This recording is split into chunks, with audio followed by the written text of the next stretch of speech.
মাকে অপমান করায় বিখ্যাত সিঙ্গার আরিয়ানকে ঠাটিয়ে চড় দিল রূপা। হ্যাঁ বন্ধুরা, আমরা এমনটাই দেখতে পাবো অনুরাগের ছোঁয়া ধারাবাহিকের আগামী পর্বগুলোতে।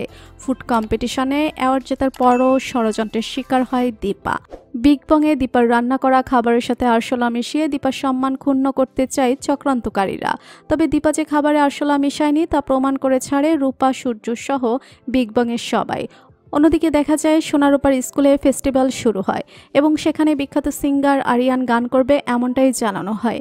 আর দীপা যখন ওই স্কুল থেকে বের হতে যাবে তখন সিঙ্গার আরিয়ানের সাথে দীপার ধাক্কা লাগে। আরিয়ানের সাথে ধাক্কা লাগায় দীপার হাতে থাকা খাবারগুলো পড়ে দীপার শাড়িটা নষ্ট হয়ে যায়। আরিয়ানের জন্য এমনটা হয়েছে বলে আরিয়ান দীপার হাতে কিছু টাকা দিয়ে বলে অন্য একটা শাড়ি কিনে নিতে। আরিয়ানের ব্যবহার একদমই পছন্দ হয় না দীপার। দীপা রুদ্রমূর্তি নিয়ে আরিয়ানকে বলে বড়দের সম্মান করতে শিখতে। দীপার কথাগুলো আরিয়ানের গায়ে লাগে। আরিয়ান একদমই দীপাকে সহ্য করতে পারে না। আরিয়ান খুব ভাব নিয়ে ওখান থেকে চলে যায়।